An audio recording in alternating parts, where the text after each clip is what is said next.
y donde básicamente no se presentan cargas de corte.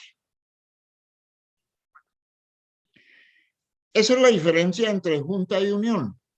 La unión, en este caso, uniones que pueden ser remachadas o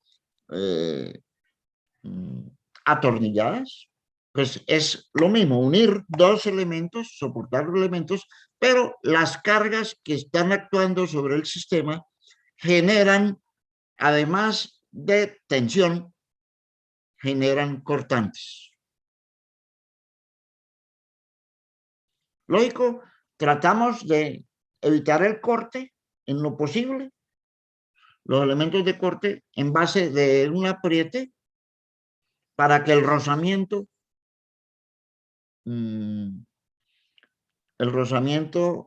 haga que las fuerzas de corte estén soportadas por el rozamiento entre los dos materiales. Pero aquí, en el modelo de cálculo, vamos a despreciar ese rozamiento. Entonces, para explicar esta situación, que tenemos una carga multiaxial donde vamos a unir dos elementos.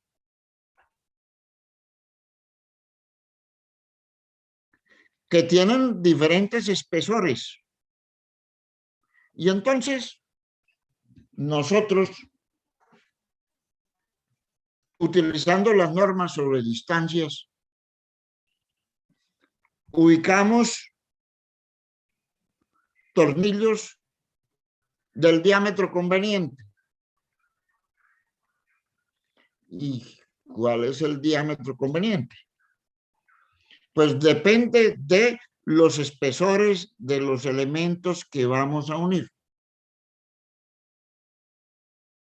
Y que, como lo dijimos inicialmente, hay unas recomendaciones sobre los diámetros que se van a utilizar y que se dieron aquí al comienzo en esta tabla, que dependen de los espesores de las piezas que se van a unir y de la totalidad de los elementos que se van a unir. Dependiendo si son estos espesores en milímetros, dependiendo de los espesores, sabemos aproximadamente el hueco que debemos de hacer y por tanto el tornillo que debemos de colocar ahí. Eso para definir así, a grosso modo, el diámetro del tornillo que vamos a colocar ahí. Y lógico, el resto es saber cuántos. Ahora también hay unas condiciones que dijimos que de los bordes, como mínimo, debe haber una distancia de 2D, 2 veces el diámetro del tornillo del borde de cualquier estructura que vayamos a unir en base de tornillos, como norma de seguridad.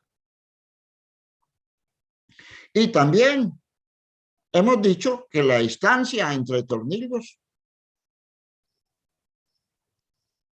es 2,5D mínimo o llegando al extremo 2D.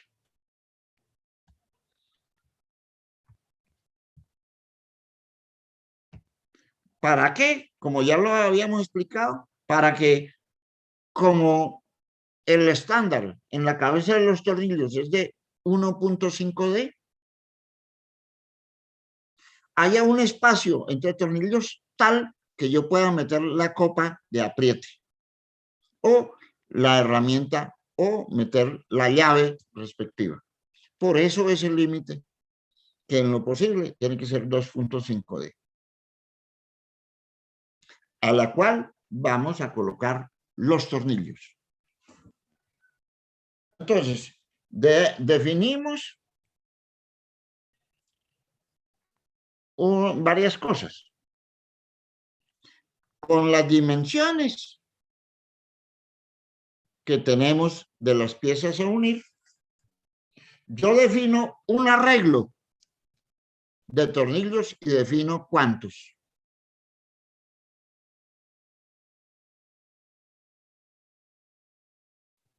¿Cuántos tornillos voy a colocar en ese arreglo para soportar la carga? La pregunta podría ser, ¿cuál es el diámetro? O la pregunta sería si esos tornillos que yo escogí me resisten la carga, sí o no. Entonces defino un arreglo, preferiblemente simétrico en ambas direcciones. Yo aquí, de manera académica, lo coloco en un arreglo desordenado, un arreglo cualquiera. Y entonces, conocido el arreglo que yo escojo, o que cada uno de ustedes escoge en un diseño, ustedes verán cómo lo arreglan. Lógico, hay algunos arreglos recomendados. Entonces, lo primero que debo de hallar es el centroide de ese arreglo. Aquí voy a suponer donde están estas líneas azules, que está el centroide. Entonces, yo necesito buscarlo exactamente donde está. Aquí lo he supuesto ahí, a grosso modo. Como conozco la distancia entre tornillos en forma horizontal y en forma vertical, debo de conocer el arreglo, cuántos y a qué distancia están, guardando la norma 2D de distancia. 2D en cuanto hacia el borde y 2,5 entre el otro, en lo posible, pero se puede llegar a 2D. Entonces, para poder hallar el centroide, yo ubico un marco de referencia en cualquier punto.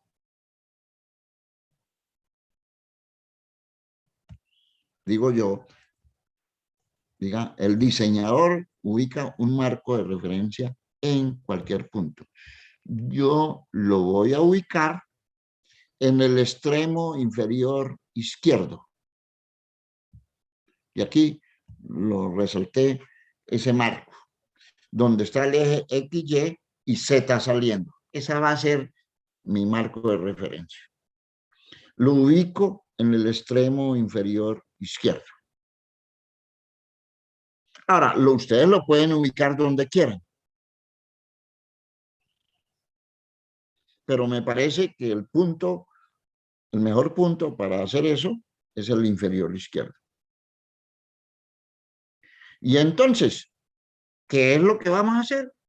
Buscar la posición del centroide de esa distribución que yo obtuve.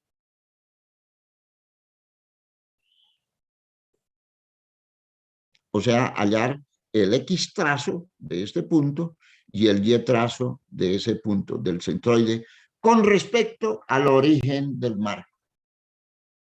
Como yo conozco las distancias, pues este punto, sea que distancia X y Y es 0, este punto X0, este X0, Y0, cada punto una posición XY, porque E es el que yo he hecho un arreglo particular mío,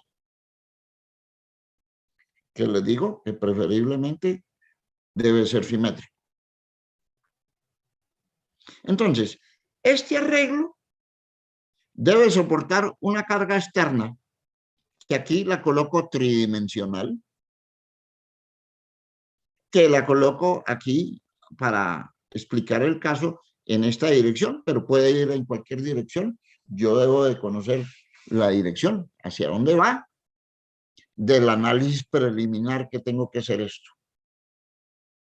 Entonces, en primera instancia, lo que vamos a hacer es buscar el centroide. Y entonces, de nuestra estática, tenemos cómo hallar el X trazo. que es la distancia al centroide. El X trazo lo definimos como la sumatoria de X sub y A sub I, dividido por el área total. Y el Y trazo como la sumatoria del producto Y sub I por A sub I sobre el área total. Hago esa operación y obtengo X trazo y Y trazo, y entonces obtengo la posición del centroide. Trazo un vector o varios vectores y hay varias cargas diferentes aplicadas en diferentes sitios para cada sitio donde está aplicado la carga. En este caso, aquí. Hallo este vector. Y entonces, ¿qué vamos a hacer? Tengo ese vector ya, magnitud, dirección y sentido. Tengo la carga, magnitud, dirección y sentido. Entonces, esa carga que está en componentes X, Y, y Z, la voy a trasladar al centroide de esa distribución que yo tomé. Al trasladarla, se me genera un momento que será R cruz F. Momento R cruz F, que me dará un momento en X, un momento en Y y un momento en Z. Entonces, he trasladado la carga, esa que está dibujada ya, con una fuerza en X, una fuerza en menos y una fuerza en más Z. Y aquí coloco el producto de R cruz F, de todas las cargas que haya. Y lógico, aquí la resultante de todas las cargas que haya, en X, en Y, en Z. Los momentos, y los dibujo aquí para hacer la explicación. Todos están en positivo, están así. Entonces, ¿qué vamos a hacer? Vamos a calcular si esos tornillos que están en esa distribución particular, así, me resisten esas cargas bajo esas condiciones.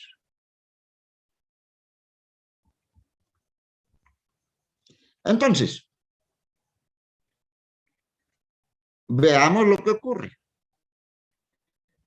Esta carga en X que va en este plano genera sobre los tornillos algo como así. Una carga de corte en X, que aquí la doy, un esfuerzo de corte en X. Esta carga en Y, que en este caso va bajando, genera también un cortante en Y.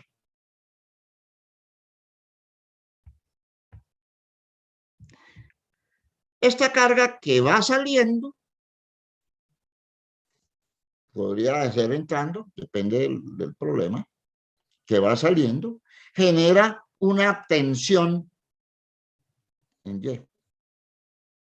Un esfuerzo de tensión. Entonces, tenemos, por efecto de esas cargas, tenemos esa situación. Ahora bien, este momento en X, si esta es mi línea de centros, ahora monto el centro, monto un marco de referencia en el centroide, porque ahí ahora me refiero en el centroide. Este momento en X es un momento flector y sobre lo que está por encima, bueno, depende de la dirección del momento. El momento aquí viene así. Para este momento, lo que esté por encima está a tensión y lo que esté por debajo está a compresión. Por efecto del momento en X. Para este momento en Y, para S, lo que esté a la izquierda me genera esfuerzos de tensión, flector de tensión, y lo que está aquí a la derecha me genera esfuerzos de compresión. Y este momento en Z, que está perpendicular al plano, me genera esfuerzos de corte. Eso que he dicho es lo que he graficado aquí. Por la fuerza en X, el cortante en X, la fuerza en Y, el cortante en Y, la fuerza en Z, el esfuerzo flector, el esfuerzo de tensión en Z, esfuerzo de tensión.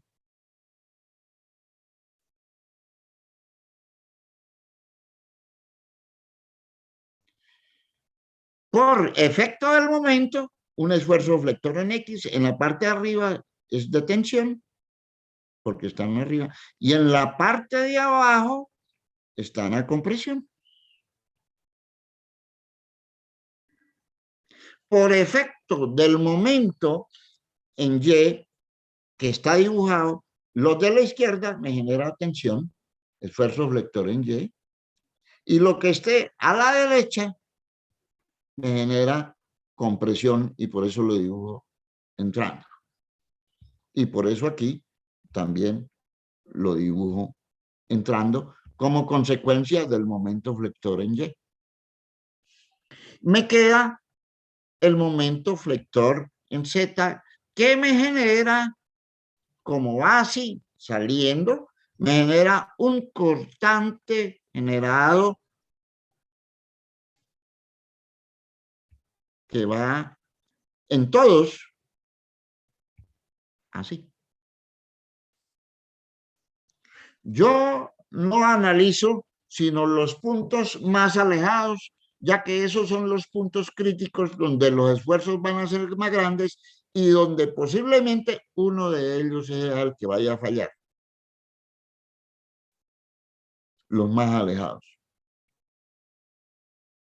Y entonces, esto que está dibujado aquí, lo voy a calcular. Tau su X. Tau su X es la fuerza en X dividido por el área total. El área total es el área de un tornillo por el número total de tornillos que haya. Entonces, la fuerza en X que allá se ha calculado dividido por el área total. El tau su Y, que tendrá la dirección que sea, sería la fuerza en Y por el área total del tornillo. El esfuerzo de tensión, F sub Z, dividido por el área total del tornillo.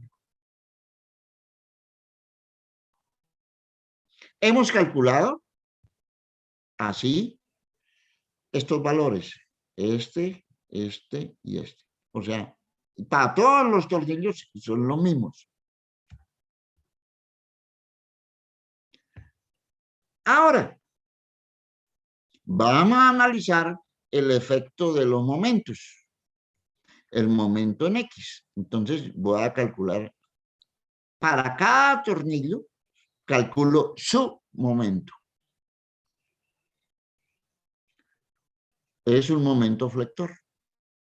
El momento flector, la ecuación del esfuerzo flector, ¿cómo se define? ¿Alguien puede decírmelo?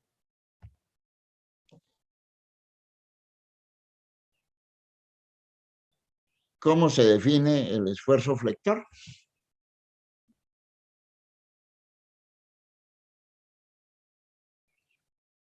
Señores.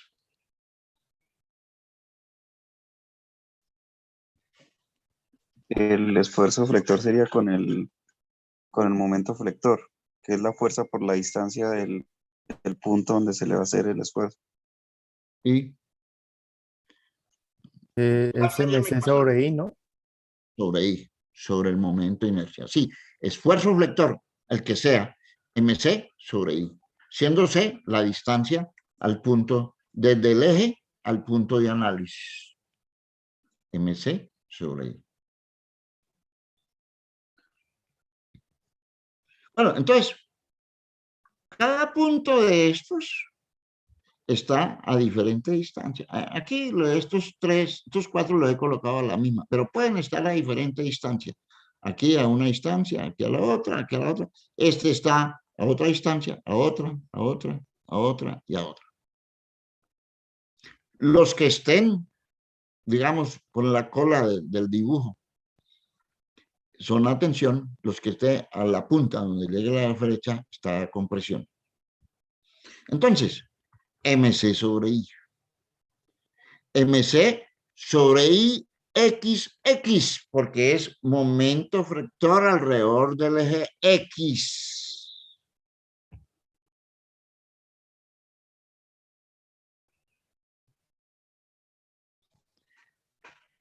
Y de MX de la distancia a cada punto, e IXX el momento de inercia de el sistema o grupo de tornillos que yo tomé. Es el IXX del total.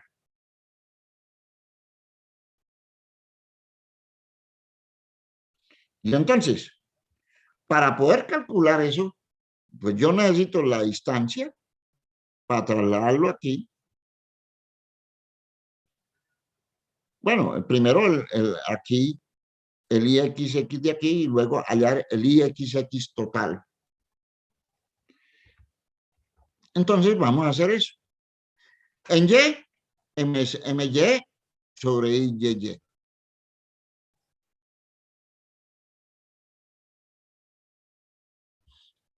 IXX. Entonces, hallo el momento flector del tornillo alrededor de su centro, de este eje, que lo llamo IXX' o I'XX.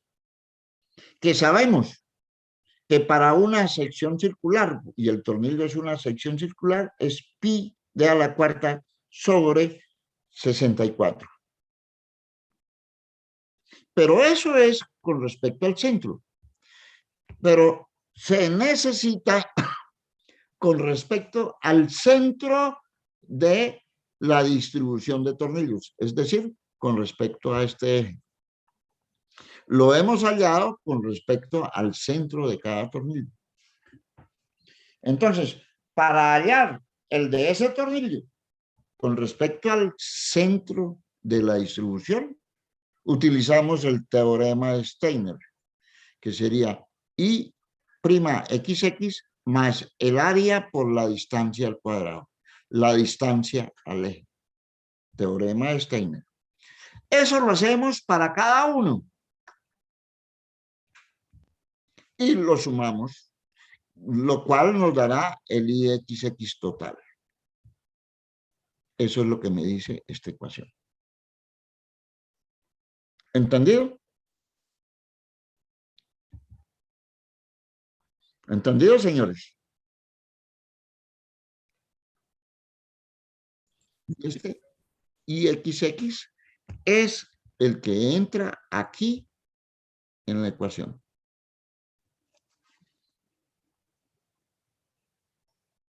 Lógico, esta distancia para cada tornillo puede ser diferente. Recuerden, depende de la posición, extensión o compresión. De la misma manera, hallamos IYY. Sabemos que IYY en una sección circular es igual en magnitud, igual a IXX, porque es pi de a la cuarta sobre 64 también. Pero ahora lo estamos haciendo es con respecto a este eje, IYY',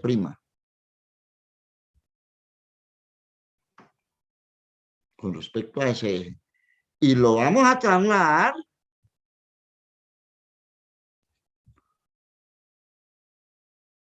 a este eje. A ese eje. Bueno, resaltémosle un poquito esos ejes para que se vean con respecto a hacia dónde es que los vamos a trasladar.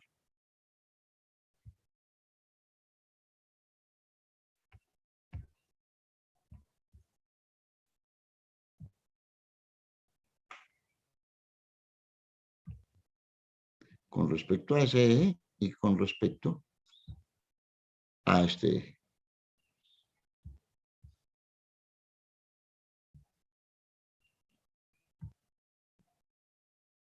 Esos son los dos ejes hacia donde estamos trasladando. Ahí XX y ahí YY. Entonces, con respecto a este eje, como vamos a utilizar el teorema de Steiner, es I' YY con respecto al eje aquí, y luego trasladado a este, más A por la distancia al cuadrado. Teorema de Steiner que ustedes saben desde la estática. Y entonces, de todos, trasladamos todos al centro. En otras palabras, sumamos eso.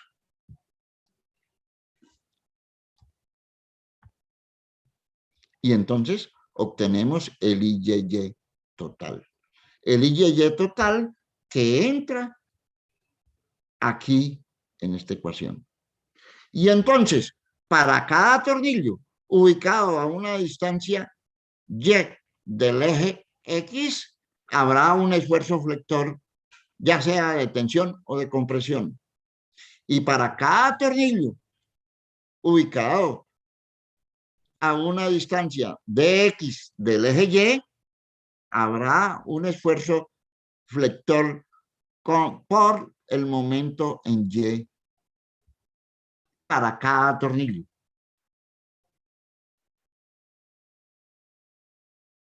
Lógico, nosotros nos vamos a circunscribirnos a analizar los tornillos más alejados, porque esos son los más críticos y entonces no vale la pena hacer uno por uno, a menos de que se tenga un programa de computación y lógico se haga uno por uno. Que eso es lo que haría el programa, a todos calcular. Y entonces ya tenemos todos estos esfuerzos. Los que están aquí en rojo, calculados. Nos falta el efecto del momento en Z, que es este cortante, que lo vamos a llamar tau sub S o tau por torsión, porque eso se genera torsión. Entonces, aquí volvemos a dibujar nuestro esquema. Cada punto, aquí está el centroide, cada punto tiene un vector R sub I, otro, aquí dibujo lo más alejado, pero cada uno tiene para no sobrecargar. Y ese vector forma un ángulo con cualquiera de los ejes. En este caso, forma un ángulo teta. Si yo conozco esta distancia y conozco la ubicación, puedo hallar este ángulo teta. Para esto, a esta gráfica como está, esta línea, la vertical es perpendicular a la horizontal, el radio es perpendicular al cortante, porque el cortante es perpendicular al radio. Entonces, este ángulo será este mismo. Y así, para cada punto.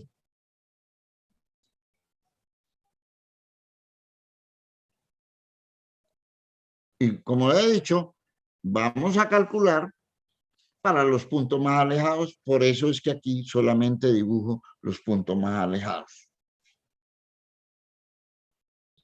Entonces, la ecuación del cortante generado por un torque, ¿cuál es?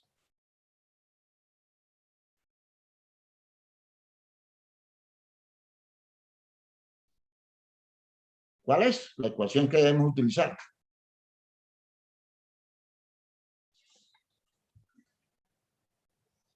A ver, Brian Alexander, ¿cuál es la ecuación para calcular un cortante?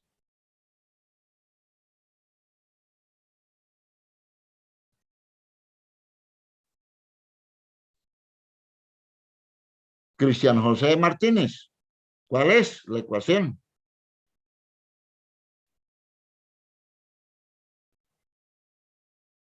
Señores,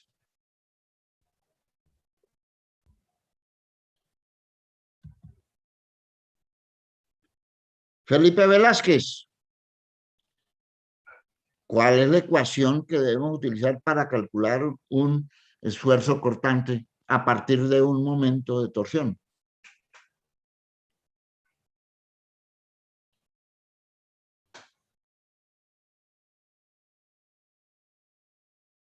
¿Ninguno? Torque por C sobre J. Y- O TR sobre J, como se quiera, o por C. T es el torque. En este caso será el momento en Y, en Z, perdón. C es la distancia del punto en consideración al punto en consideración. Como estamos de aquí al tornillo, a cada uno de ellos, es lo que yo llamo aquí el R sub I. Y J, el momento polar de inercia de todo este conjunto.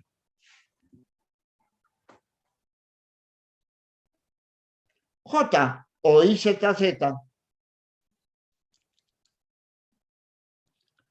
se le dice J para diferenciarlo de los otros sencillamente, pero es el mismo IZZ. Sabemos que J aquí es igual, pues IZZ aquí es igual.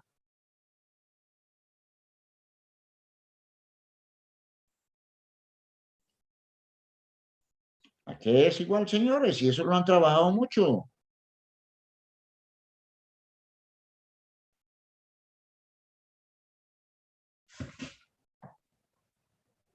¿A qué es igual? Por favor. ¿A qué es igual? José Emilián, a ver.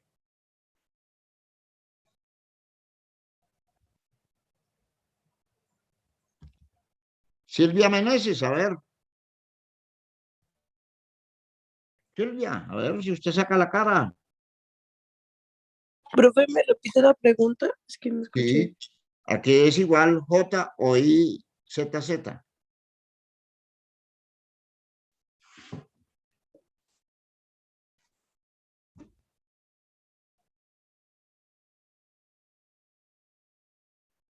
No, profe, no me acuerdo. De cualquier sección. Son de las cosas que más se trabajan es esa. Diego Castro, ¿a qué es igual J o IZZ?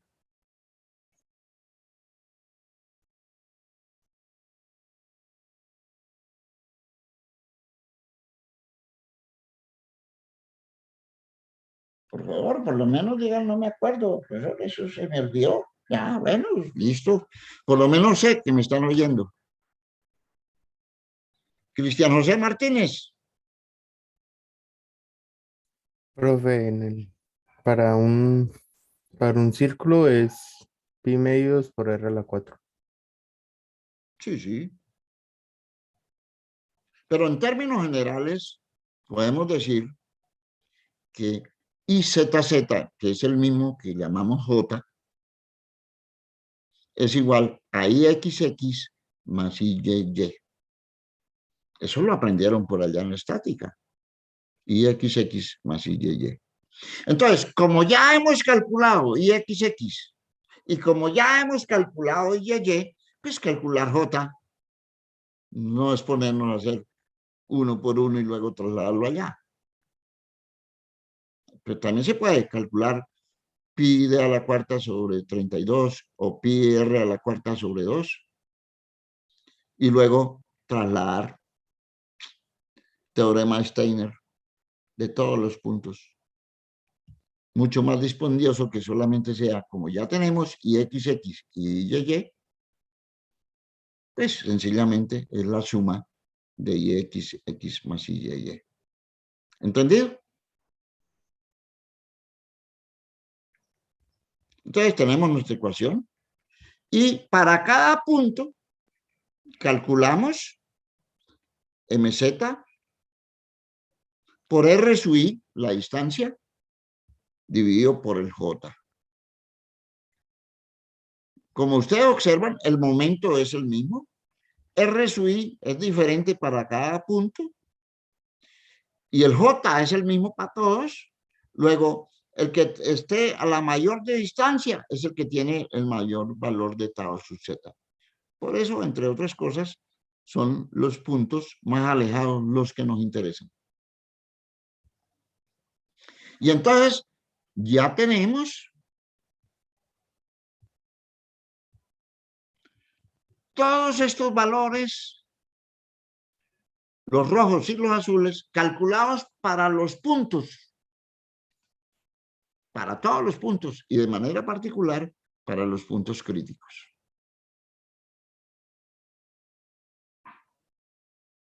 Y entonces lo sumamos vectorialmente. Positivo más positivo menos negativo, menos este valor. Positivo más positivo más positivo. Positivo menos y menos. Entonces hallamos los esfuerzos de tensión en los puntos críticos. Porque ya hemos terminado con todas las cargas. Bueno, pero antes hallamos todos los cortantes. Los cortantes de las cargas, más el cortante por torsión. Son vectores, los sumamos vectorialmente y hallamos la resultante con sus componentes. Entonces, la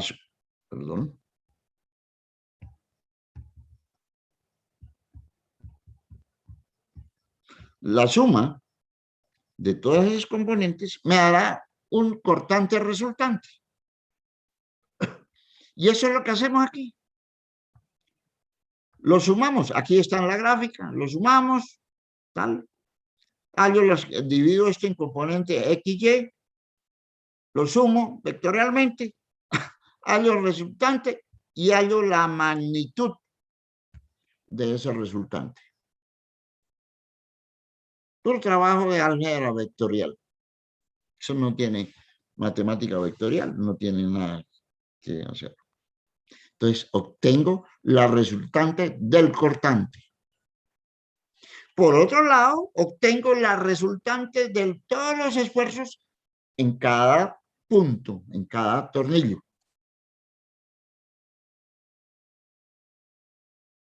Y entonces, como consecuencia de eso, tengo una resultante de tensión y una resultante de corte.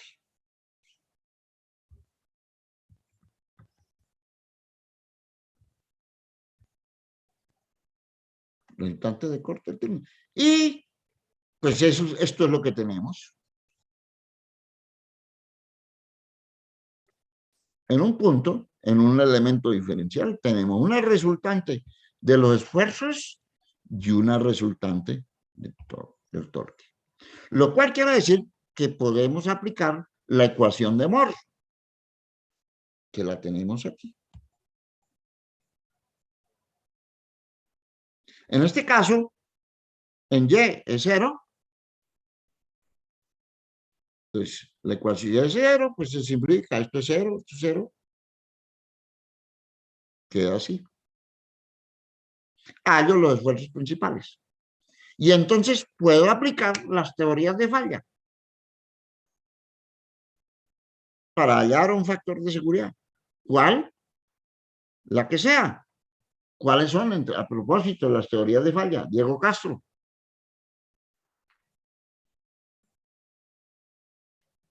¿Cuáles son las teorías de falla? Diego Castro.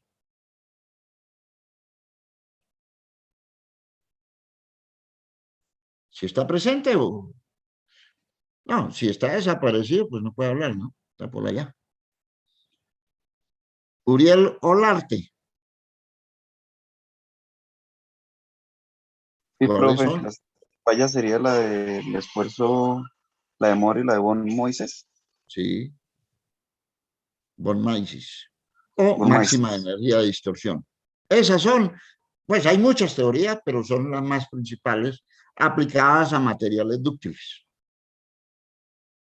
Ojo, para materiales dúctiles. Entonces, obtenemos los esfuerzos principales, como se quiera, o sencillamente el radical, que sería el máximo esfuerzo cortante. Y entonces aplicamos las teorías de falla. Si las cargas son estáticas, lo que decían las teorías de Mises,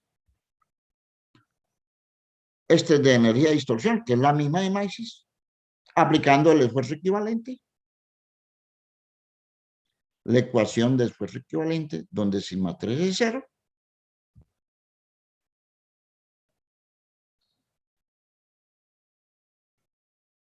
queda así. Simplificada con sigma 3 es 0, queda así. Y comparamos la resistencia con el esfuerzo equivalente. De esa comparación hay un factor de seguridad, que debe haber un factor de seguridad que debe estar entre 1,5 y 4,5. Eso es todo. Volver a repetir lo mismo. O la teoría de Moore, donde el círculo de Moore, el radio del círculo de Moore, que es el radical, es el tau máximo. Lo comparamos con la resistencia al corte. Y donde, según la teoría de Moore, la ecuación, la resistencia al corte es S sub I sobre 2. Igualamos. Donde el tau máximo es así, esto, el radical, o esto. De la comparación hay un factor de seguridad. Si las cargas son dinámicas, es decir, si la carga externa varía desde un valor máximo a un valor mínimo,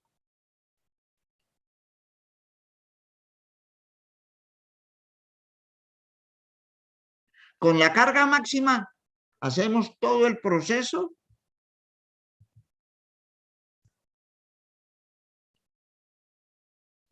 todo hasta llegar aquí.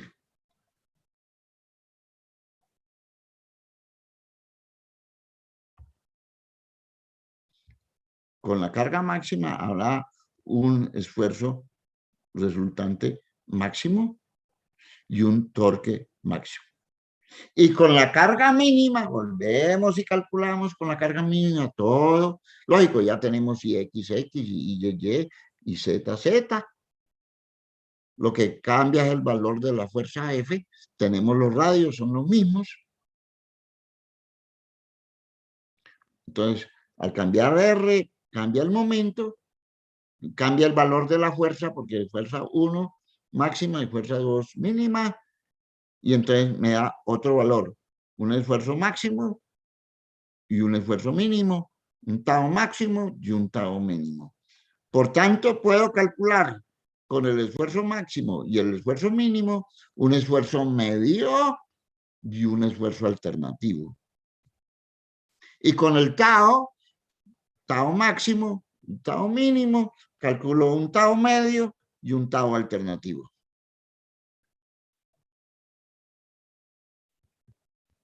¿Qué es lo que está? Y una vez tengamos esos valores, aplicamos las teorías de falla. Esta que está escrita, que ya la hemos trajinado este semestre, que es la de Soderberg, combinado con Moore, aparece aquí un 4, y se escribe así, o con Mises, aparece un 3, y es así. Y entonces, normalmente es esto, KF, el concentrador de esfuerzos, para los tornillos están dados en tablas, ese el límite de endurancia, que ya sabemos, KL, KC, KT, KM, KS, etcétera, por S sub E', y S sub E' es 0,5 S sub T, si S sub T es menor o igual a 200 KSI, o S sub E' igual a 100 KSI si S sub T es mayor de 200. Eso ya lo hemos repetido n veces, y entonces hallamos n, y el factor de seguridad tiene que estar dentro de este rango para que eso funcione.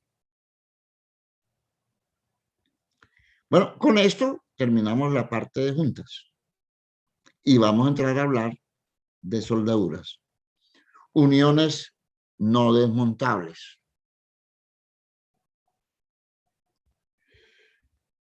Para hablar de soldadura, vamos aquí un poquito muy rápido para entendernos qué es lo que tenemos en mente. La soldadura. La soldadura no es más que la unión continua y homogénea de dos materiales que se lleva a cabo mediante, puede ser aporte de calor o no.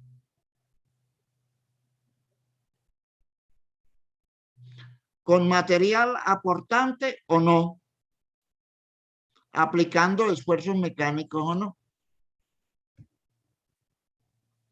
Aporte de calor, lo que nosotros siempre vemos, la soldadura eléctrica que conocemos, en la cual hay un electrodo, salta la chispa, se generan altas temperaturas, aporte de calor, y aporte de material, porque el electrodo es consumible y se va gastando y se aporta material. Pero hay soldaduras en las cuales no se aporta material. Hay en las cuales no se aporta calor, simplemente por compresión. Listo. Soldaduras que aportan calor, pero no aportan material. Por ejemplo, la soldadura de punto para realizar grafado, con el cual hacen las puertas de los automóviles, etcétera. Soldadura de punto.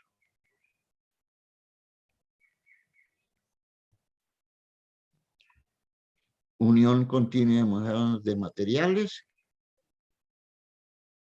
que se lleva a cabo mediante, casi siempre, aporte de calor y de material. Pero puede ocurrir que no. Siempre que vamos a soldar, debemos de tener en cuenta lo siguiente. A, la elección del proceso de soldadura. ¿Cuál es el mejor proceso de soldadura? Porque hay varios procesos de soldadura, como lo veremos a continuación. Entonces, debemos de escoger el proceso de acuerdo a las necesidades, primero de resistencia y después económicas, y de la disponibilidad de los equipos que se tienen. Pero para poder escoger el tipo de soldadura, el proceso de soldadura, tenemos que mirar el tipo de unión que vamos a hacer.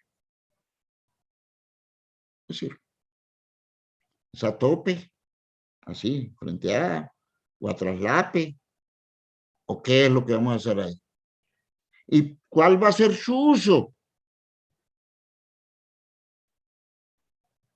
Y lógico, tenemos que, para poder escoger, tenemos que tener los equipos, porque si no tenemos equipos nos toca con lo que tengamos.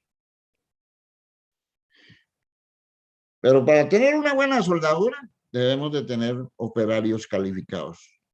El personal es muy importante. Y para poder escoger el tipo de soldadura, debemos de conocer el tipo de material que vamos a unir. Casi siempre unimos materiales de acero con acero, pero puede ser soldaduras de aluminio, que son de cobre, etc. Para poder escoger el proceso de soldadura. Ahora veamos los procesos de soldadura que se pueden presentar. Tipos de soldadura. Las soldaduras, normalmente hay soldaduras por fusión, es decir, que un material se funde de alguna manera del uno con respecto al otro. Y básicamente se dividen en dos tipos de soldadura. Soldadura de tipo químico y soldadura eléctrica. Lógico, la que más conocemos es la eléctrica. La soldadura de químico es muy conocida también. Lo que pasa es que uno no le para tantas bolas. Puede ser por llama o por reacciones químicas. Lógico, eso depende del producto que yo vaya a unir. Por llama, el más conocido y que ustedes lo encuentran en cualquier parte, es la soldadura oxiacetilénica, que tiene dos tanques, uno de oxígeno y otro de acetilénico, una pistola, un elemento aportante, un alambre de plata, de elementos tal, que con el calor, la punta de la llama funde y se pegan los dos elementos que desean. Eso ocurre cuando, sobre todo, no son de aceros, son otro tipo, y las cargas a soportar no son muy grandes. O llama y presión, que es la misma oxiacetilénica sometida a presión. La punta de la llama adquiere temperaturas supremamente altas que hacen que los materiales se fundan y al fundirse los podemos unir y más si lo acompañamos de presión. Lógico, hay que tener un equipo para esto. La eléctrica. La eléctrica, la más conocida es la de eléctrica por arco, que es la que vemos por ahí en la calle cuando hacen puertas y ventanas. Y específicamente por arco con flujo de material, donde un electrodo, que es una barra recubierta con revestimiento, se funde a través del paso de un arco eléctrico y se unen las dos piezas, como en este caso, un electrodo que tiene el material aportante y el material protector, el revestimiento y las dos piezas que vamos a unir. El revestimiento tiene por finalidad que como se funde, hay problemas graves de oxidación y la oxidación es el enemigo número uno de las soldaduras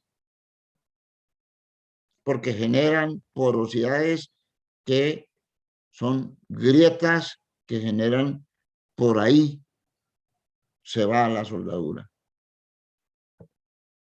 Y el revestimiento, diferentes tipos de revestimiento de acuerdo a la soldadura, pues tienen la función de recubrir el baño del elemento fundido para que el oxígeno no penetre. Y poder proteger la unión de que no queden porosidades, bolsas de aire en su interior. Ese es el electrodo común y corriente que encontramos por ahí. Ese es de arco de flujo. O de arco sumergido. Sumergido en un medio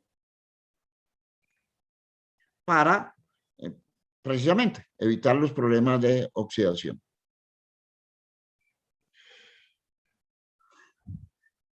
De arco con presión.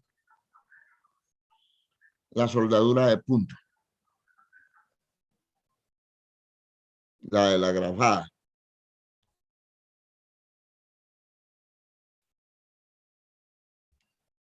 Por presión con chispa. El punto, yo no sé si ustedes han visto trabajar las máquinas de colocar puntos en el mecánico, el soldador a veces lo hace, coloca un puntico así y va soldando. Pero esa no es la verdad, es compresión, un elemento por contacto, pan, va colocando la soldadura, va saltando la chispa y van obteniendo presión. Con gases, en lugar del electrodo revestido, porque eso presenta problemas de escoria, presenta problemas, etcétera, que hay que limpiar, y la soldadura no queda tan perfecto como si yo inserto el material en una atmósfera de un gas inerte. Entonces vienen los diferentes tipos de soldadura especiales en atmósferas de control, que son las soldaduras tipo TIC, las soldaduras tipo MIC y las soldaduras de plasma y tipo MAC. Son soldaduras en atmósferas neutras de gases inertes y de CO2.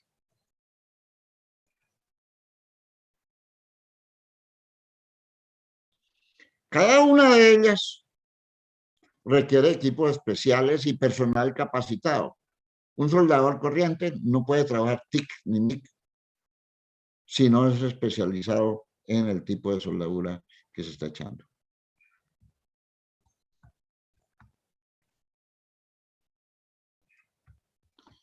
Como aquí vemos, muy rápidamente aquí va a dar una serie de información que queda para que ustedes la analicen. Lo más utilizado es el del arco eléctrico, como ya lo hemos visto.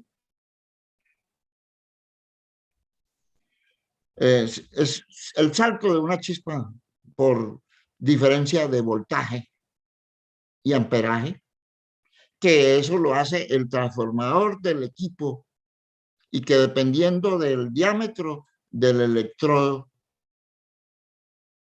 dependiendo de ese diámetro, usted debe graduar el voltaje y el amperaje respectivo. ¿Quién se lo dice? El fabricante de la soldadura, quien le recomienda el voltaje y amperaje para cada tipo de soldadura en condiciones normales. Se genera un arco porque la distancia, lo que el soldador hace es acercar el electrodo lo más cerca posible sin entrar en contacto. Y entonces salta la chispa, se genera el arco eléctrico y entonces se generan altísimas temperaturas y funden tanto el material del elemento aportante como el material que lo recibe. Pero en una zona muy pequeña, como se observa aquí, a temperaturas muy altas. Y eso se puede hacer, como ya lo dije, en atmósferas especiales. Y entonces los electrodos no están revestidos. Y entonces tenemos las soldaduras TIC, MIC y MAC.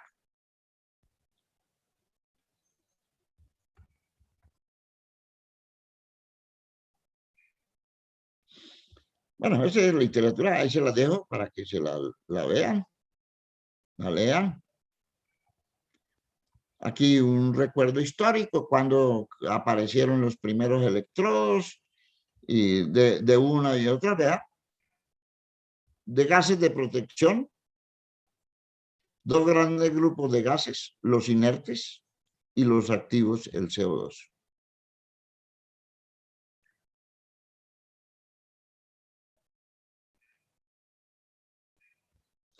En el CO2 tiene sus desventajas y ventajas, y entonces aparecen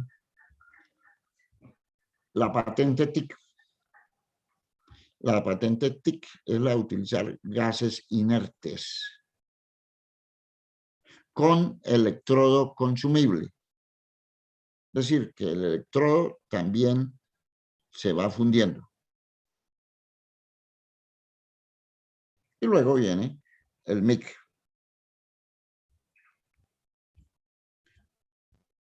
Etcétera. Ahí está la teoría, no, la teoría no, la historia, etcétera, a continuación, en qué consiste el arco, las temperaturas, etcétera, que quedan para que por lo menos, si de pronto ahora no le echan una lectura, en cualquier momento que tengan tiempo, léanlo.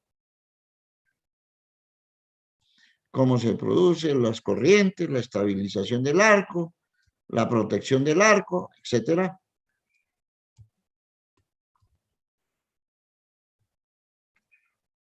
Cuando hay transferencia de materiales, la soldadura puede ser aquí por la superficie o por debajo o de techo. En de techo hay que tener en cuenta que esto se enfríe rápidamente, se adhiera rápidamente y no escurra. Entonces, toda soldadura no sirve. Hay que ver en dónde y cómo se van a utilizar. Eso lo veremos aquí más adelante. Esta es información que les queda disponible para que ustedes la lean. Una tabla de resumen sobre cuándo aplicar la una o a la otra. El cordón de soldadura, que es lo que nos interesa definir con respecto a cuando vamos a calcular un cordón de soldadura. Aquí están las partes del cordón. Lógico, aquí se entiende que se le ha dado esta forma y el material que está rayado es el cordón de soldadura. A nosotros, para efectos del cálculo, nos interesa la garganta, que es este menor espesor. Lo que nos interesa es esta soldadura que está por aquí, no lo que está por encima. Este es material sobrante y de alguna manera, si es necesario por acabado de la superficie, se puede eliminar con una pulidora y dejar que parezca que ahí no hubo soldadura. Aquí define cada una de las partes. Ahora, lo que nos interesa en el cálculo de soldadura es la longitud eficaz.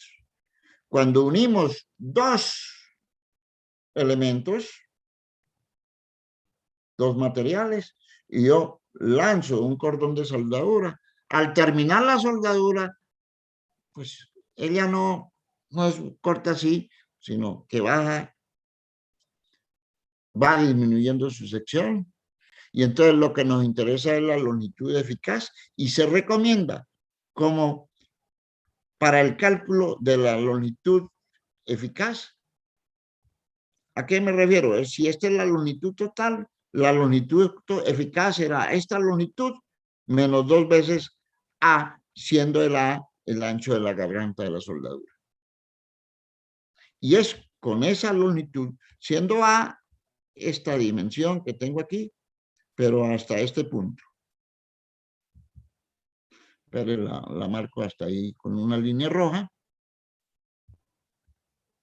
para que me entiendan qué es lo que yo llamo A. Lo que se llama A. A es eso.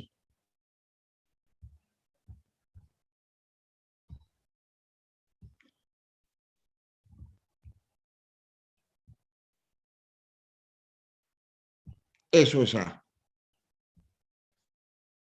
El resto y esa sección, esto es lo que me interesa en mi cálculo.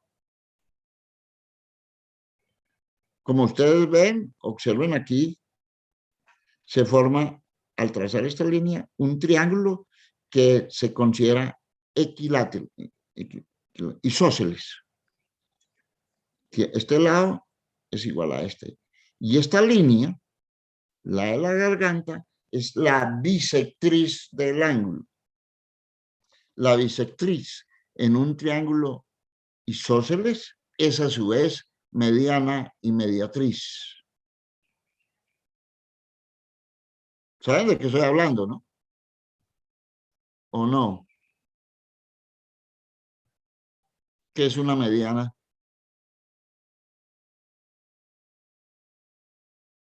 ¿Qué es una bisectriz?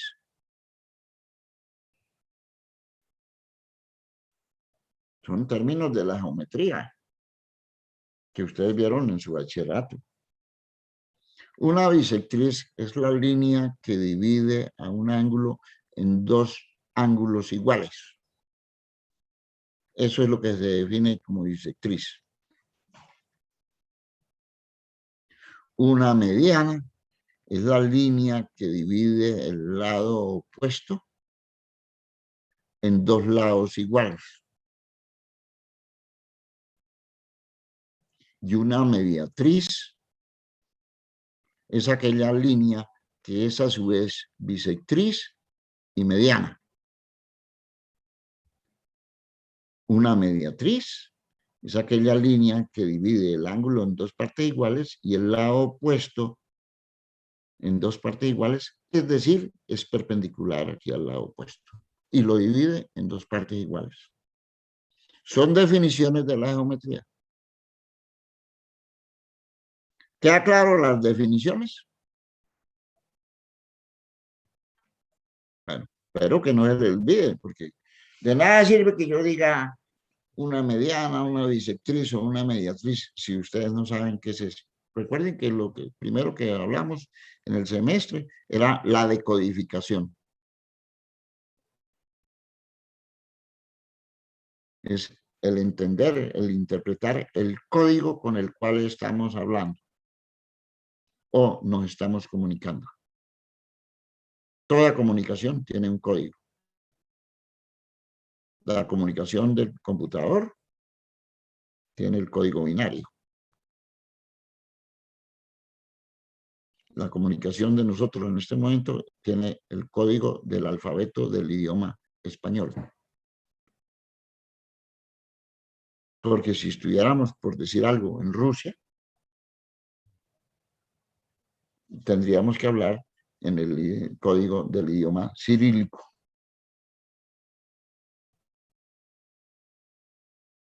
Pero si estaríamos en China, esos dibujitos, que uno apenas ve matachitos, pero no sabe lo que significa. Ese es su alfabeto y su código.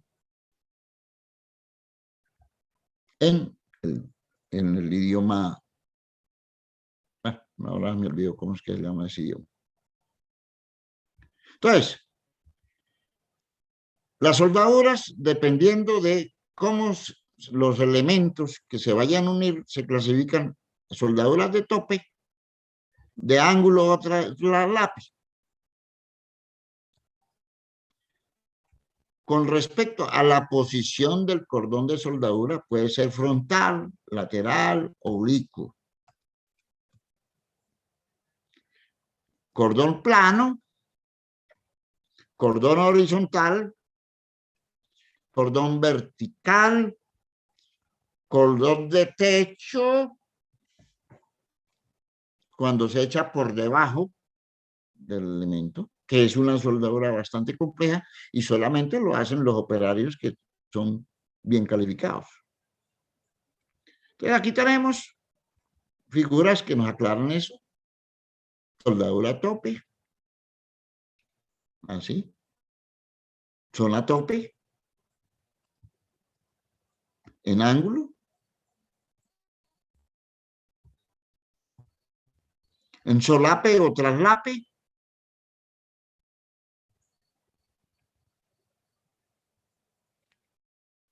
en ranuras.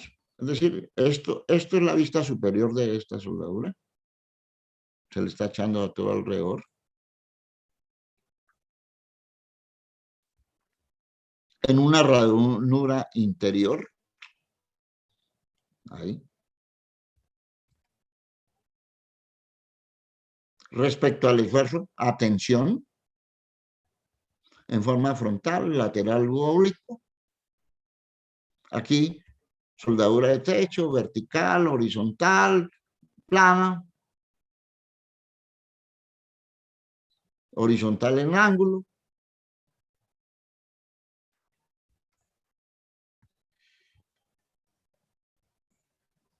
La soldadura, recomendaciones sobre ya en hecho.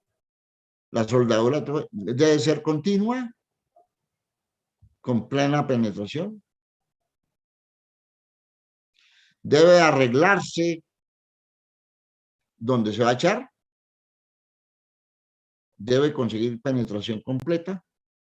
Si hay dos elementos muy grandes que se deben unir, debe de rebanarse el mayor así para echar el cordón de soldadura.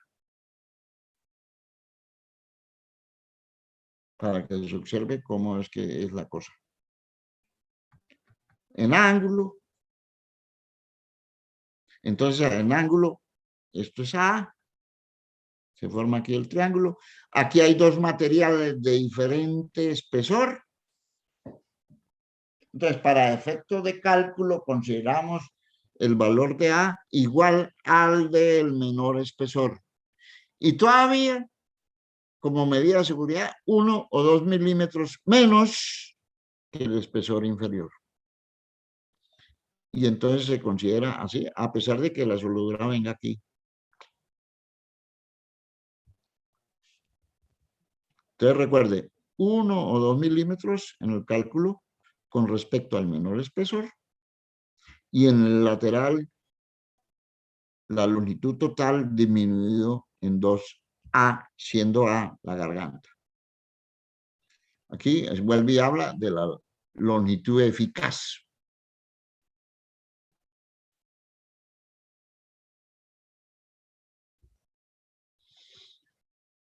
Aquí, este es A y A, y esta es la longitud efectiva.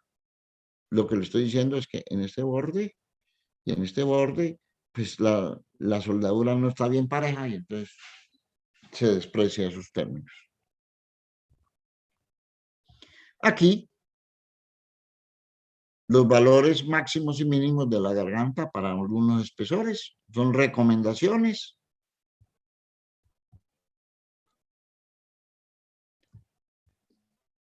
Cuando es discontinua, ¿cómo hacer?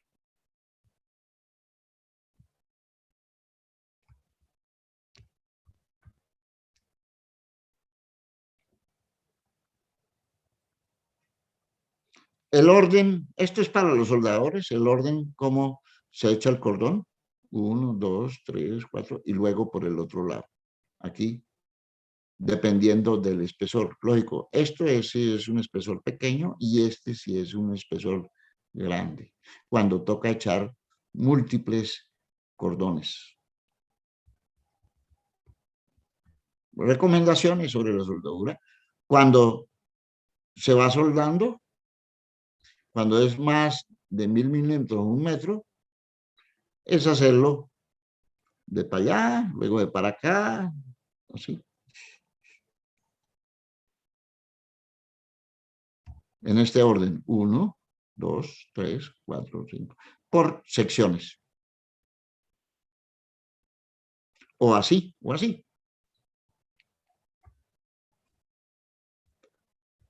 Estas son recomendaciones prácticas de todo eso que se debe hacer y que no se debe hacer.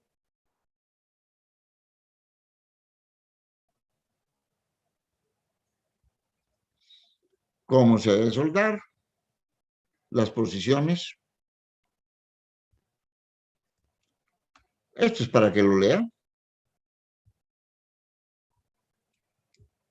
Los bordes que se van a unir, cómo se deben de trabajar, el ángulo. Y aquí lo que me interesa, ya aquí, cómo hacer las uniones a tope. Los diferentes tipos de uniones a tope. En U, uniones en ángulo sin preparación, simple en K, en J. Y entonces viene aquí algo que ustedes en los planos tienen que hacer, la simbología. La flecha, cuando está, esto quiere decir a todo alrededor, cuando está esta banderita significa que no se hace en la fábrica, sino se hace en el campo, o sea, en el sitio de instalación. Y entonces, aquí, profundidad, las dimensiones con bisel, etcétera. Veamos unos ejemplos de lo que dice eso. Es la norma sobre soldadura en planos. Una representación simbólica que está definida así. Dependiendo, por ejemplo, de lo que vamos a soldar, esto es esto, si es a tope así, así, si es en B así, dependiendo de lo que se vaya a hacer, este símbolo debe aparecer en el plano. Plana o convexo. Debe aparecer así, ¿ven?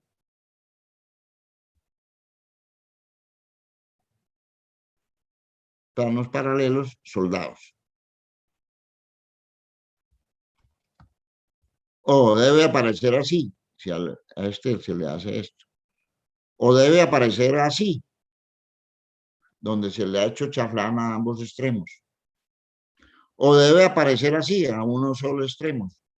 O debe aparecer así, en la cota de la soldadura. O debe aparecer así, donde se especifica exactamente. ¿Aló? ¿Qué más, don Hipólito? Don Hipólito, lo atiendo después de las 10 porque estoy trabajando, estoy en clase. Bueno, hablamos, chao. Entonces, aquí, si hay soldadura discontinua, entonces se escribe así. Esto es de 50 de paso entre soldadura y longitud 100. 100 entre centros y centros, etcétera. Esto es para los planos, como se deben, por favor, léanlos. Esto es materia importante porque usted le llega un plano, le llega con estos códigos y ustedes deben entender qué es lo que le está diciendo el diseñador. Así. Y son ustedes los que tienen que muchas veces hacer el dibujo con la simbología. ¿Entendido, señores? Bueno, ahí vienen las diferentes normas, la norma sobre soldaduras para las diferentes posiciones, lo que significa, etcétera, etcétera. Ojo, léanlo. Yo les doy la información, no me puedo detener en detalle sobre el particular, porque yo me voy a detener en detalle sobre los cálculos. Y entonces, aquí entramos en lo siguiente. Las soldaduras, normalmente, las soldaduras corrientes, se clasifican con 4 números o 5 números. Los dos primeros números, por ejemplo aquí la 6012 o E6012, a veces lo acompañan con la E para indicar que es soldadura de arco eléctrico, o la 7015 o la 6015 o la 7218. Los dos primeros números, esto, en la norma AWS, significa la resistencia última del material en KSI. Esta soldadura tiene una resistencia última de 60.000 PSI, aproximadamente. Es más bien un poquito más. Esta es 70.000 KSI. Los otros números indican la posición de los electrodos, la forma en que puede soldarse, si puede soldarse en forma vertical o solamente horizontal. La 6012 y la 6015 son las soldaduras corrientes, las que ustedes ven en cualquier taller de mecánica por ahí, soldando puertas y ventanas. Entonces, esta información específica viene en los catálogos del fabricante, por ejemplo, de la Wesar, que es la soldadura que normalmente encontramos en nuestro medio. Hay soldaduras especiales por ejemplo, WIN 18, que es soldaduras para aceros inoxidables. Cada tipo de soldadura especifica en el catálogo en qué tamaño de electrodo viene, qué diámetro, el tipo de recubrimiento y para qué usos se utiliza.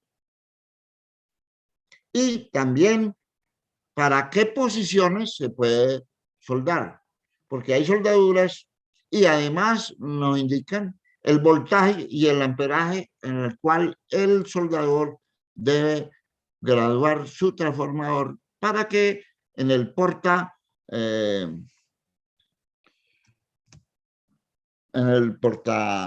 electrodos de la diferencia de voltaje necesaria para que salte la soldadura y la corriente necesaria que pase por ese electrodo. Esa es información que viene en los catálogos respectivos. Lógico, si yo tengo un cordón grande, pues debo utilizar electrodos de mayor tamaño de diámetro en el electrodo. Y depende, por eso decíamos al comenzar, cuando comenzar a hablar de las soldaduras, debemos de conocer los materiales que vamos a unir. Porque no es lo mismo unir aceros que aceros corrientes que aceros inoxidables. Para aceros inoxidables hay soldaduras especiales. Lo mismo unir aluminios, etcétera, etcétera. Entonces, antes de entrar de cualquier cálculo sobre cualquier materia, debemos de saber qué tipo de materiales se van a unir, se van a soldar y cuáles son las características de operación de ese material en ese momento determinado. Aquí tenemos una soldadura a traslape, dos elementos, uno de mayor espesor unido a otro de menor espesor, y entonces calculamos con el espesor menor disminuido en 1 o 2 milímetros. Y esta es nuestra garganta. Aquí, a tope, que es lo mismo, el de menor espesor, y tenemos nuestra garganta.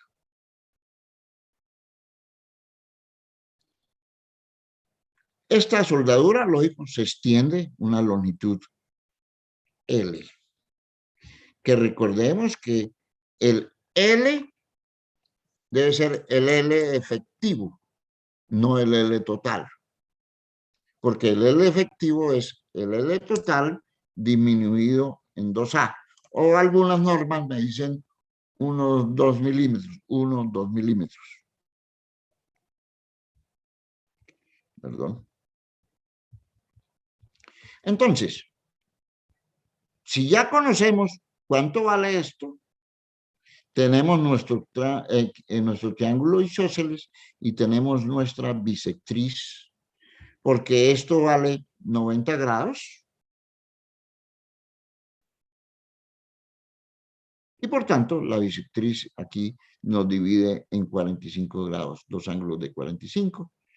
Luego aquí se nos forman dos triángulos rectángulos donde este es un cateto, el cateto adyacente, y podemos decir que esta garganta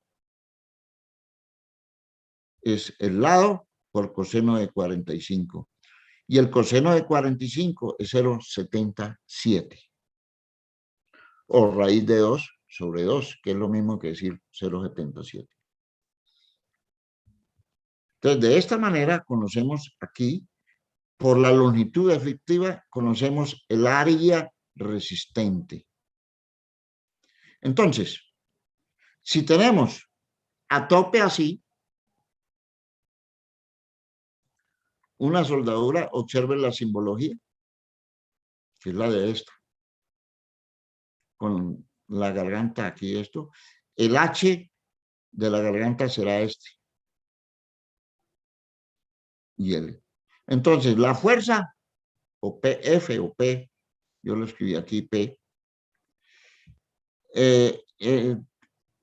genera un esfuerzo de tensión PH sobre L.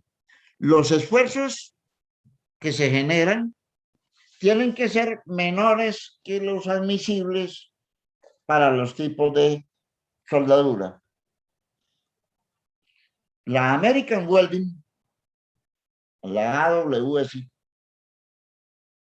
acepta como valores de esfuerzos admisibles los valores para tensión de 1200 kilogramos fuerza por centímetro cuadrado y para corte,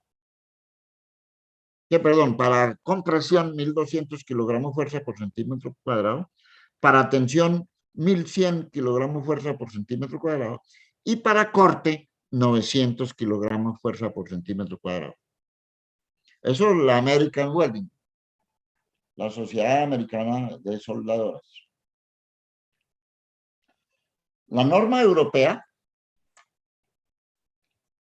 acepta como esfuerzo admisible 1000 kilogramos fuerza por centímetro cuadrado para tensión o compresión y para corte 750 kilogramos fuerza por centímetro cuadrado. En todo caso, los valores cuando hablamos de admisible es porque ya tienen aplicados los factores de seguridad.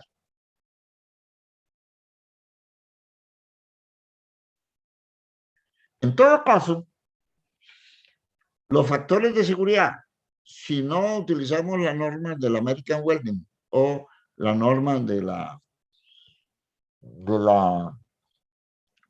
métrica, sistema métrico, la DIN, entonces podemos tomar factores de seguridad por encima de 4.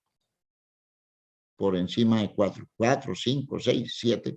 Depende de las características de la carga que esté actuando.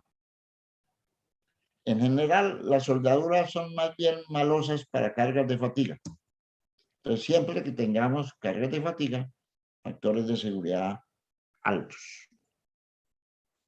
Entonces, en este caso, este esfuerzo tiene que ser igual al admisible, que sería la fuerza dividido por el área, y el área será H por L efectiva.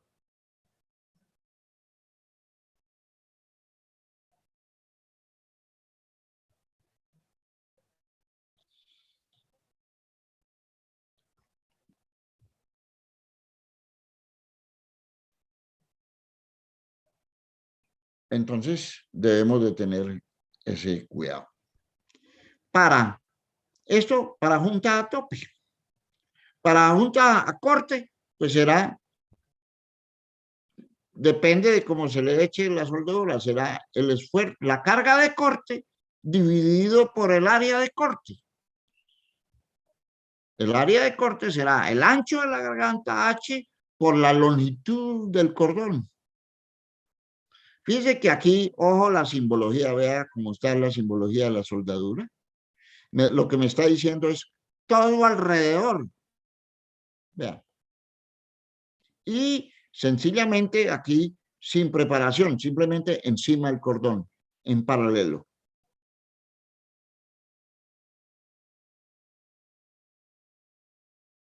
En un tubo, aquí. H, el cordón por la longitud todo alrededor. Y eso debe ser el tau admisible.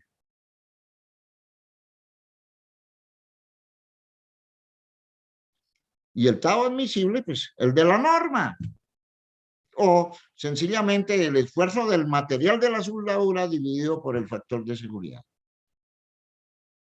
Aquí, cuando el corte es así, y tenemos el cordón así. Bueno,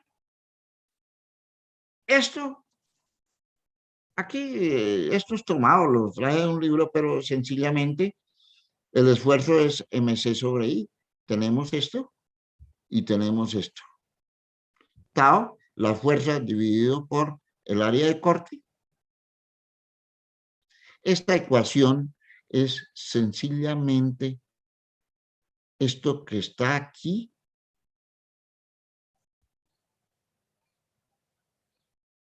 es sencillamente la raíz cuadrada del círculo de Mohr. Recuerde, raíz cuadrada de sigma x menos sigma y al cuadrado más tau xy al cuadrado.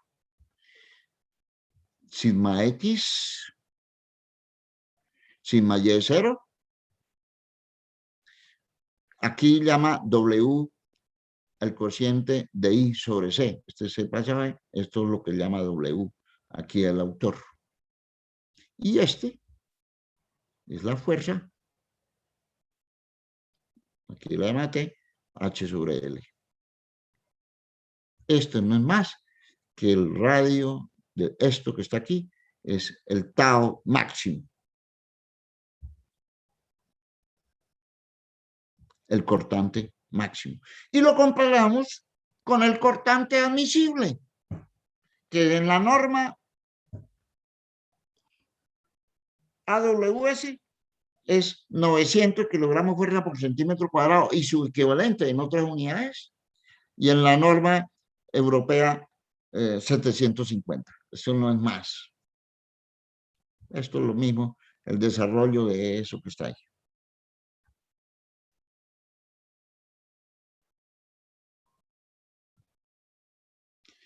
Ahora bien, ahora cargas a torsión. Yo, en lugar de esto, lo voy a explicar aquí. Esto es tomado de un texto. Lo que sí, muchas veces requerimos es esto para hallar los momentos de inercia alrededor de IXX y de IYY, porque necesitamos dependiendo del tipo de soldadura, pero yo prefiero hacerlo no utilizando las tablas, sino haciéndolo nosotros mismos. Entonces, vamos a considerar esta situación. Que tenemos un elemento que vamos a unir otro, que tienen espesores, y vamos a unir otro, que está sufriendo tiene una carga externa. Aquí lo voy a hacer con un ejemplo, de una vez, con una carga externa que va en cualquier dirección. Entonces, nosotros cuando vamos a considerar una soldadura, decidimos, primero, de acuerdo al espacio, qué longitud de soldadura echar y hasta dónde. Supongamos yo apenas le he hecho este frontal, o le he hecho aquí 25 y 15, o lo he hecho los dos iguales, o le he hecho este y él no le he hecho este lado, o le he hecho aquí lo completo y le he hecho por el otro lado. Lo que voy a buscar en este problema es que si la soldadura es una 70-12, determine el espesor de la soldadura requerido para que esta carga de 3.000 kilogramos y esta soldadura con estas longitudes me aguante, soporte esta carga con un factor de seguridad de 6. Esto mirado desde el punto de vista frontal. Está el cordón de soldadura aquí, el de aquí y este de atrás, con estas longitudes. Entonces, lo primero que hay que hacer, como se hizo en los tornillos, es, pues lógico, hallar la resistencia. Soldadura 70-12, 70.000 PSI, 4.931 kilogramos fuerza por centímetro cuadrado. Le aplico el factor de seguridad de una vez, para olvidarme de eso, me queda 822. 822 está un poco por debajo de lo que manda la norma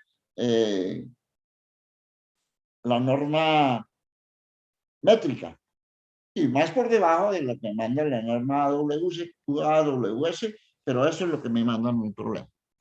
Entonces, lo primero que va a hacer es, si el cordón de soldadura tiene esas dimensiones, es hallar el centroide. En otras palabras, busco el sitio del centroide de esa distribución de soldadura.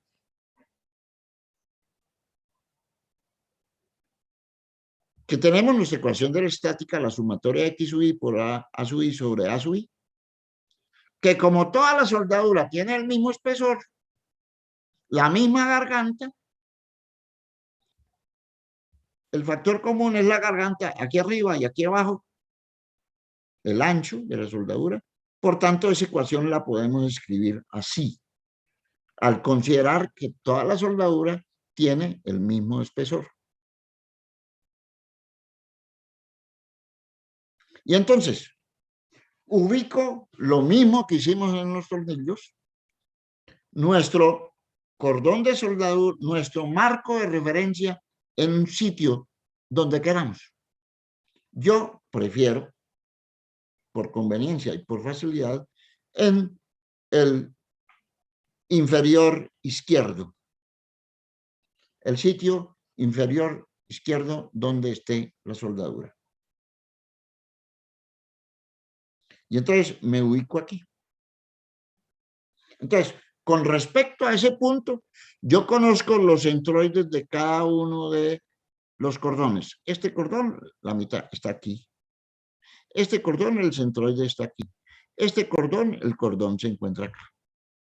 Y entonces cada uno de ellos, como conozco la longitud, esto está a 7,5, en X0, en Y 20, en Y 40, en X 12,5. Y entonces, en X trazo, 7,5 por 15, más 0 por 40, lo escribí porque para que anotar que estoy teniéndolo en cuenta, más 12 por 5 por 25, dividido por la longitud total, 40, 65, 80. Eso me da 531. Es decir, en X hay 531 aquí, a partir del origen. En Y hago la misma operación. Este está en 0 en Y por 15, el otro 20 por 40 y el otro 40 por 25 dividido por 80 está a 22,5 de aquí. Por tanto, hacemos lo mismo que en los tornillos. Hallamos el vector posición R hasta aquí.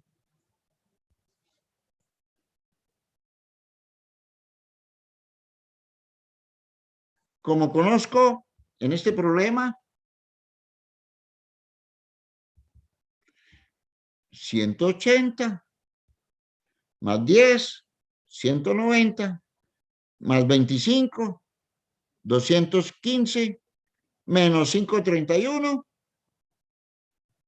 estoy aquí, en X. Y en Y, estoy de aquí a aquí, estoy 40 menos 22, no sé qué, me da esta distancia. Por tanto, el vector X será esta distancia en X más esta distancia en y estoy aquí.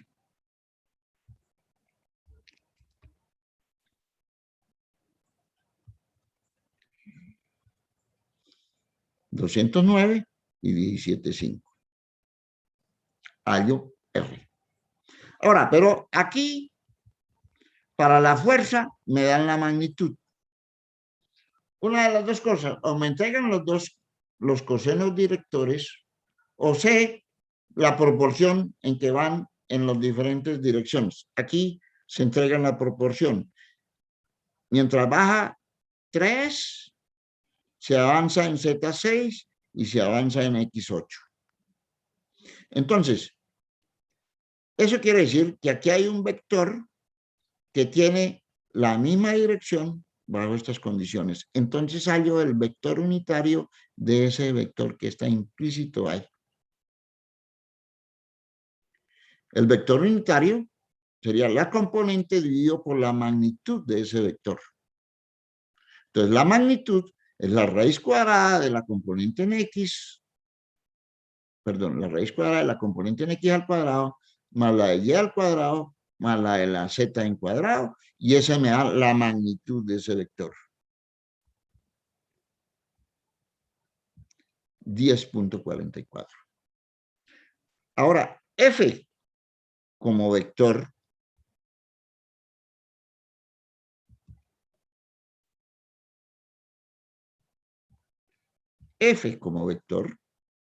será la componente en X dividido por su magnitud multiplicados por,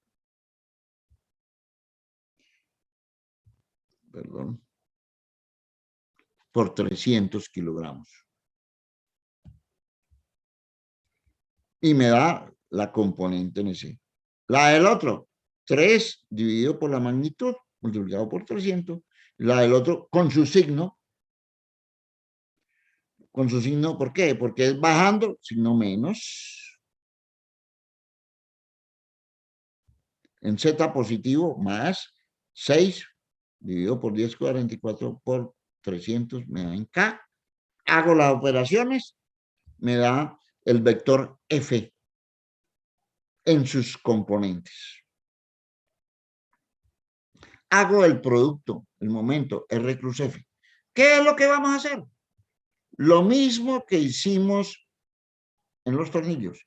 Trasladamos esta carga al centroide con sus componentes y sus momentos. El proceso es el mismo que hicimos allá con los tornillos. Entonces trasladamos.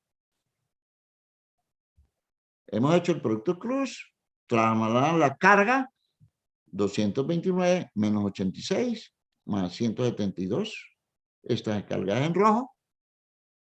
Y los momentos en I, va así. Momento en menos J, va así. Momento en menos K, va así. Y entonces, estas fuerzas me generan esfuerzos de corte en X, la fuerza en X, en Y, la fuerza en Y, y un esfuerzo de tensión generado por la fuerza en Z. Y a su vez, este momento en X me genera en lo que esté por encima, por la forma como está, tensión, y lo que esté por encima del eje X, por debajo, compresión. Este momento en Y, lo que esté a la derecha del eje, tensión, lo que esté a la izquierda, compresión. Y este momento, que es cortante, me genera un corte en esta dirección, que ahora lo veremos en las gráficas. Entonces, el cortante en X, la fuerza en X por el área total. El área total sería, como todos tienen el mismo ancho de garganta, sería 0,77 A, ya vimos de dónde sale el 0,77, por las longitudes, como todos son iguales, sería 15 más 40 más 25. Al hacer esa operación, me da 56 A centímetros cuadrados, estando A en centímetros. Entonces, tau sub X sería la carga en X, 229.89 kilogramos fuerza, dividido 56.56 en A, me da 4,065 sobre A, kilogramos fuerza por centímetro cuadrado. Lo mismo hacemos en Y. La carga en Y, negativa, dividido por el área, que es la misma, y me da esta presión. Lo mismo hacemos en Z. La carga Z, que me genera ya no cortante, sino esfuerzo de tensión. La carga positiva, hacemos la división. Ahora, vamos a los esfuerzos generados por los momentos. El momento en X. Sé que esto aquí vale 22.5, como hay 40, 17.5 hasta aquí. El momento viene para acá. La ecuación es esta. Pero necesito, para poder solucionar, necesito el IXX. MX lo conozco. C por las distancias. Aquí lo conozco, aquí lo conozco, aquí. Cualquier otro punto aquí es menos crítico que este o este. Y entonces voy a hallar momentos a raíz de su centroide. La garganta es 0,77A. Esto vale 0,25. Es este. Entonces, lo hallo alrededor de XX'. Un doceavo de la base por la altura del cubo. Un doceavo de la base por la altura del cubo me da 0,736 A al cubo. Lo traslado de ahí, que está aquí, al eje X. Aplico Steiner. El IXX' más el área por la distancia al cuadrado. El IXX' más el área, que es 0,77A por 25, por la distancia, que es 17,5 al cuadrado. Hago esa operación. Me queda así. En esta operación, si yo voy a sumar esta cantidad con esta, como A normalmente es menor que la unidad o muy cerquita a la unidad, sumarle esta cantidad, si es menor que la unidad, por esto que me da 17 al cuadrado por 25, me da bastante grande. Entonces, casi siempre despreciamos este término. Y por tanto, podemos, haciendo esa simplificación, que el IXX de este elemento sea este producto. Y por tanto, para que me quede en función solo de A, me queda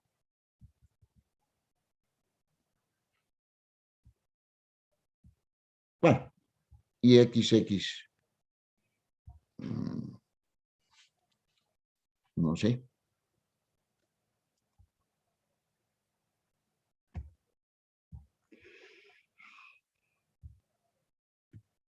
Igual.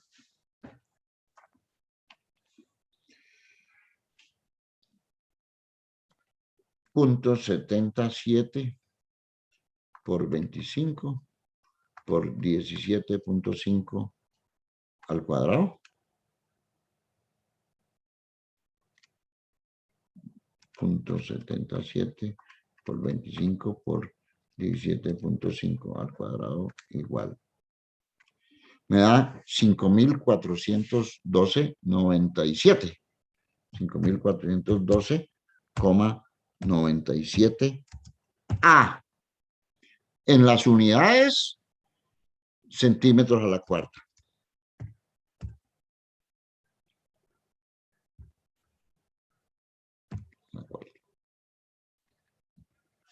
Lo mismo hago con IY.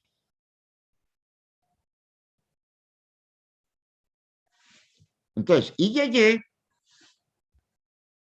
ahora es alrededor de este eje. Del eje Y. Será un doceavo de la base 0,77A por la altura al cubo.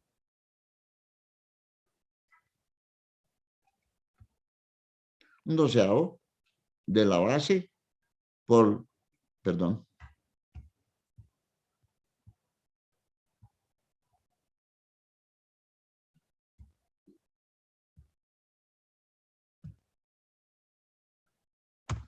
por la altura al cubo.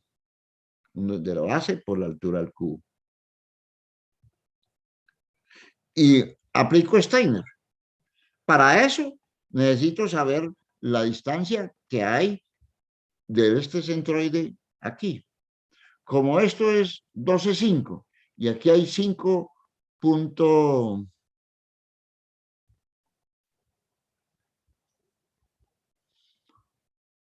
En el X trazo me había dado 5,31. 12,5 menos 5,31 me da 7,19, que es la distancia. Entonces, el área por la distancia al cuadrado para aplicar Steiner.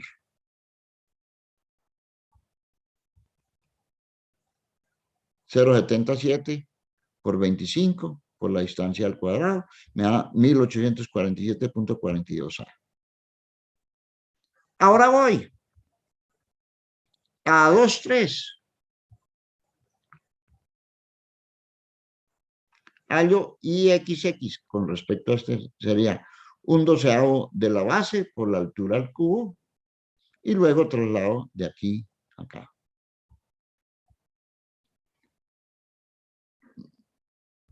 2,3. 1/12 de la base, 0,77A, por la altura del cubo, me da 3.770,67 A, más A de 2, 0,70 por 40 por 2,5, aquí la A. Entonces, al sumar eso, me da 3.947,42. Hallo Y, o sea, con respecto a este eje, será 1/12 de la base, que es 40, por la altura del cubo, más transporto de aquí a aquí, el área, desprecio este término de al cubo, solamente me queda esto. Tengo los IXX, me queda el de la parte de abajo. Bueno, señores, se nos acabó el tiempo.